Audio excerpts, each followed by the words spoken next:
Okay, this is part 5 of market structures, and we just finished up, and I just gave you a little bit of a teaser within the last video about monopolistically competitive type of firms. And let me just describe what we would see within this marketplace. Okay, first of all, they're somewhat specialized products, but they're what we'd call non-homogeneous type of products. It's still, because it's close to the spectrum of the perfectly competitive firms, there's easier or ease of entry, and there's many firms within the marketplace. And the big thing is that we have maybe subtle to big differences between the actual products, whether they're conceived or real to the consumer. It doesn't really matter that much, but it could enter into it and will enter into it as far as the long run goes as we study this closer. But the whole idea is that there's actually many ways of doing things, and for the consumer satisfying their needs, there may be many avenues that they can use their budget or their purchasing power within in order to gain that access to that need. So as firms, we can capitalize on that. So we'll just move along here. This is how typically things are differentiated, okay? And there may be some other ones that I'll mention a little bit, especially with technology. But brand names, and we've discussed that a little bit. We're going to discuss it a little bit more. There might be minor ingredient, and I mentioned earlier in some of our discussions about the supermarket just being full of products that are basically meet our same need, but they're just a little bit different, and they may be just differentiated by the fact that they have some minor ingredients. And we'll mention some of those here coming up real close. Their product features. The actual product packaging, interesting enough. When you have a standard of living in a country like ours where it's fairly high, where there's quite a bit of disposable income, especially when you compare it to the rest of the world, just small perceived differences. Oh, that's a neater, that's a cooler, that's a whatever you want to do, put in that sentence. As far as an adjective goes, that's just it's perceived as better, or maybe you're perceived as better because the fact that you're using this particular product. And that way there are also market segments as well. So anyway, those are just some of the things. Access has really come into the forefront, especially during the shutdown that we've just recently had. You may not have access to certain things. So if you can go online, if you can go on Amazon is just busting it. Sales are out through the roof because of the fact that they're not going to the stores because it's somewhat or perceived to be unsafe. And some of those stores are just absolutely closed down, so they don't have access to it. But all you have to do is go on the internet, search for it, and find it. Maybe you go on Amazon and you buy it, and that sort of thing. So access actually may differentiate your product from anybody else's. So that's something to think about. And some of those stores that never took on that internet presence are finding themselves way behind on the 8 ball as far as competition from similar products that would meet those consumers' needs, as I think probably most of you understand. This, I wish we were in class right now, but this is I took a picture of some of the things, and I couldn't even get it on one slide. I'll show you a couple others, and you can read through them. It's just amazing. And this has exploded in my lifetime. I will tell you from, early, this is going back quite a ways, but if you had a product that was different than anybody else's, you just had to label it as new or improved or something like that. And that could separate you enough from the pack that consumers perceived it to be different. And possibly you could get a premium over the marketplace because of that. But look at all the things that have come along. And some of these are fairly old, some of them are newer. But with all the grocery shelves are just a wealth of examples of differentiated products that work in this space that we call the monopolistically competitive branch or segment of all market structure. So amazing, amazing, amazing, amazing. Here's some more. We had to kind of make our writing smaller so we could put more in there.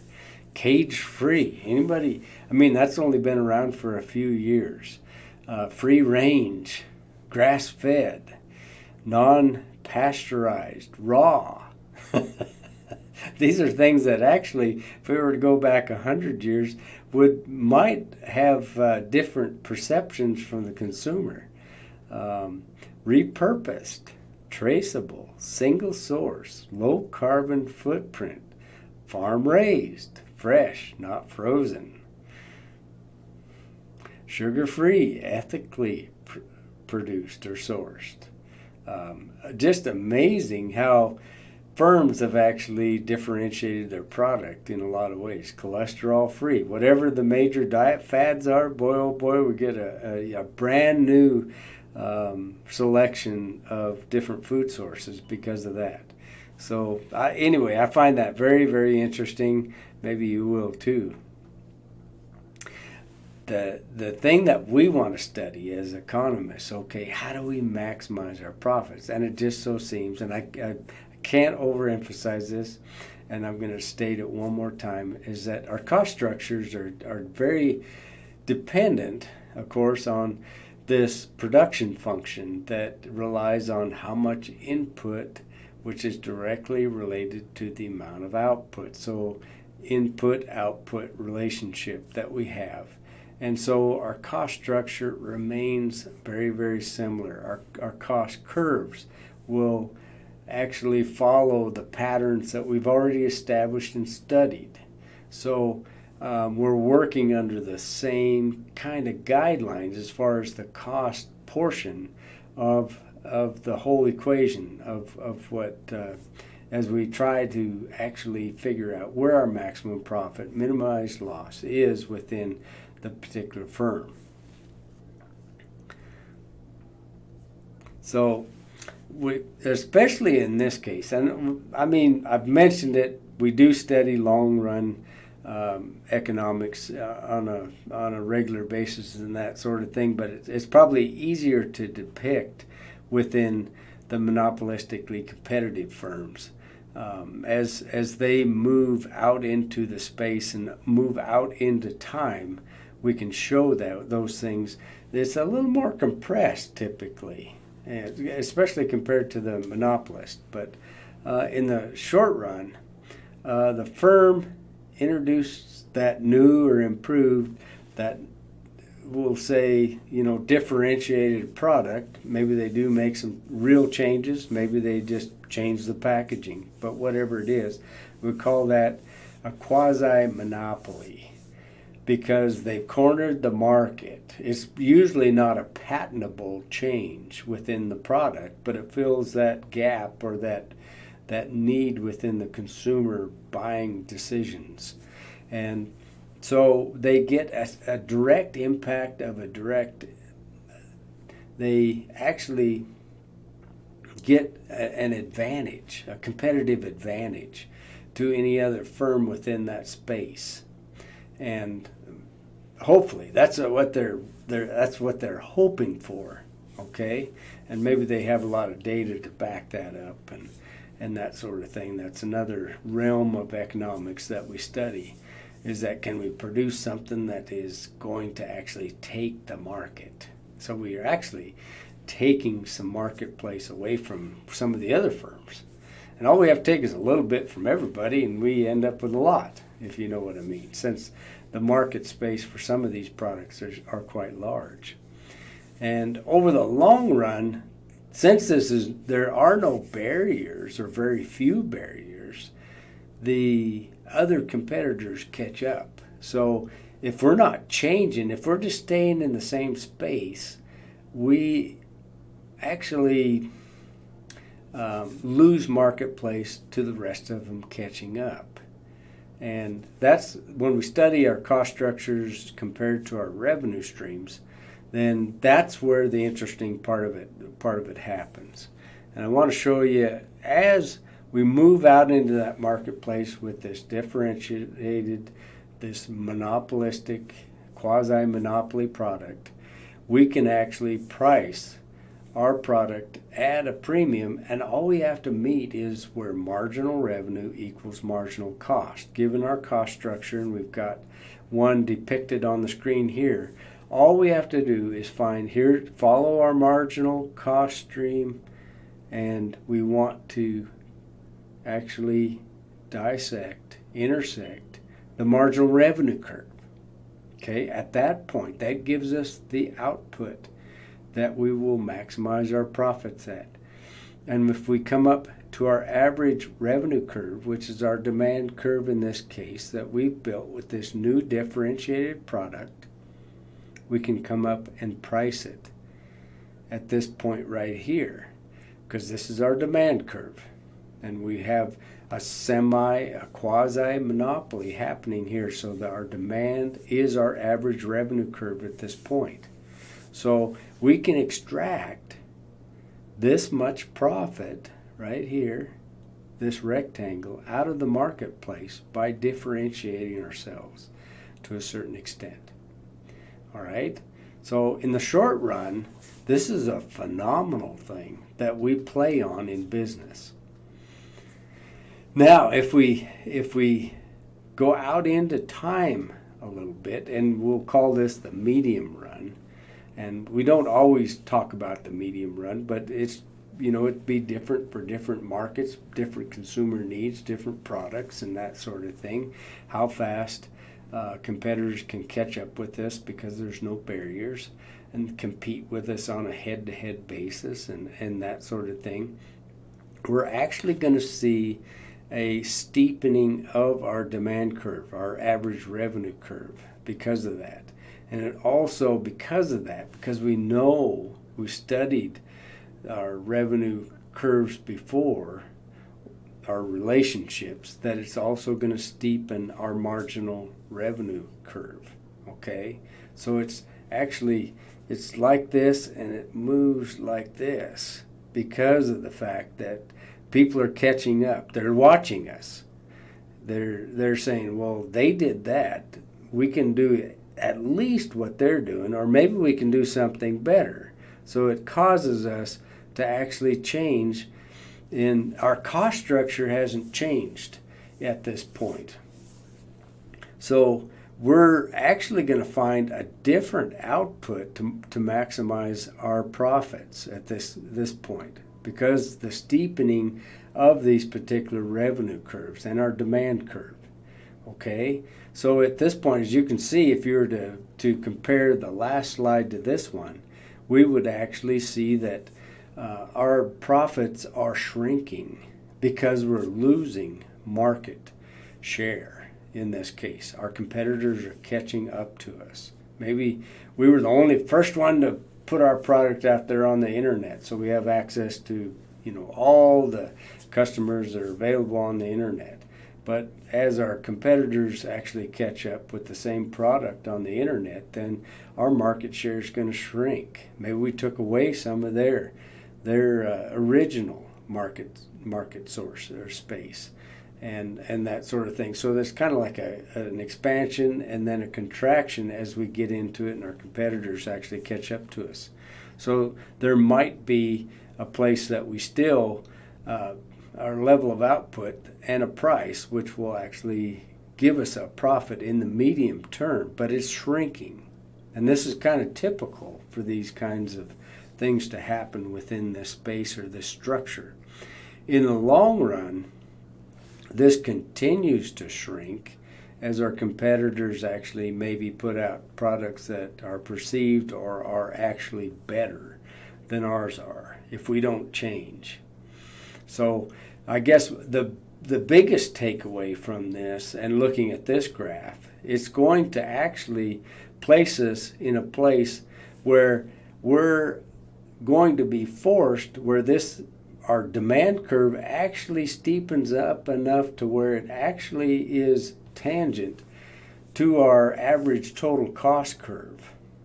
And it will not go typically any farther than that.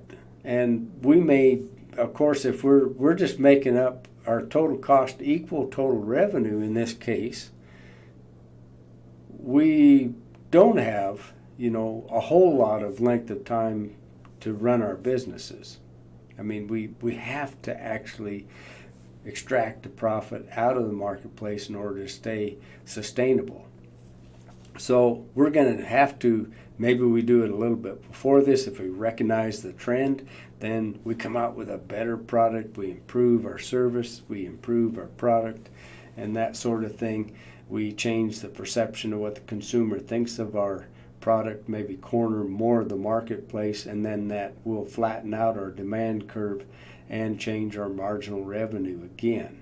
But in this case, in the long run, if we just stay the same, it's going to the market will always try to steepen that demand curve so that we're actually at break even, and it will decrease the amount of sales of our product if we're talking about the individual firm in this marketplace. So it's always trying to push us back as far as output and maximization of our profits or minimizing of our losses in this case.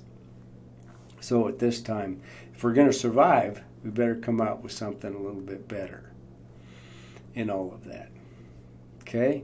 So if we just take a look at this and we look at the long run, and here I've got depicted where the monopolistically competitive firm is forced into a break-even type of scenario.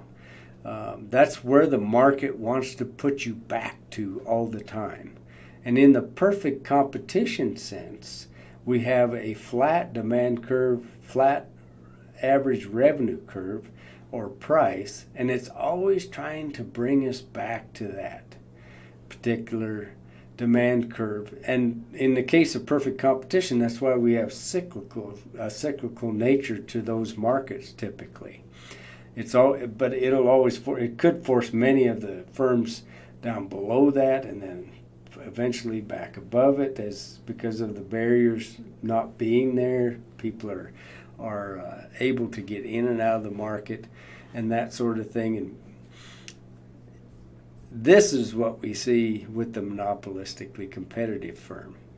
And then we're going to lift, if we're smart and we're making the right decisions and we're studying our consumer, maybe we're sending out surveys to see where tastes and preferences have actually changed, consumer buying habits have actually changed, where they buy them, storefronts versus the internet, for instance. We can actually move our demand curve out this way right here. And then we can actually determine a new point of pricing and output. So that kind of brings us to the end of what we want to study on the monopolistically competitive firm. In the short run, they act somewhat like a monopoly, but because of the fact that we don't have any barriers to other firms, over the intermediate and long run, we're forced into a break-even situation if we just stand still with our particular products and services.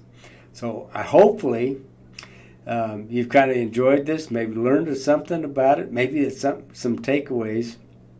I mean, I've seen this in my business, over the many years, and if you're just sitting in one place, then they're more than likely the marketplace is going to punish you for that. I hate to use the word punishment, But you need to kind of be looking forward. You need to be forward or mission driven in your direction, and you can be. You don't have to make huge leaps if you're always looking at what your customer is actually asking for. The interesting thing about things like we've just gone through or are in the middle of is that consumer tastes and preferences and expectations and those kinds of things, they're going to change as this kind of a semi or crisis situation is going on. But how much of that will be held in the marketplace after these things do pass? That's the interesting part about it. And I think, a lot of businesses will make some phenomenal changes during this time that will actually take into mind how consumers want things to be delivered to them in many aspects. And it's a great time to be alive. It's a great time to be in business. And, it's uncomfortable, but a lot of times businesses are much like people. You can look back on, and I have more time frame to actually look back than most of you, but those times where you were the most uncomfortable, where you had to make the biggest changes that forced you to make those changes, sometimes were the best times of your life. Maybe not when you're right in the middle of the storm, but as you get away from them and implement some of the things that you found out you had to do and you were forced to do, those can be, great times within a business's lifetime. So anyway, I'll hit the pause button. As always, you guys, if you have any questions, I love business. I love you guys. And I hope that if you have an interest in being an entrepreneur or a business person, that you'll have a greater understanding of this and take it to a higher level. And also, this doesn't mean that, and from a consumer side of things, that you can appreciate what small business has to go through in order to do that. There's a huge move, and maybe it'll come to fruition, maybe it won't. We had a vast movement of our manufacturing space to other countries, specifically China. But are we going to see an exodus of that process, or a partial exodus? And how is that going to be perceived by the consumer? That'll be something very, very interesting to all small business, all large business, and you as a consumer and possibly an aspiring entrepreneur. So some great stuff. Take care, and we'll see you on the other side.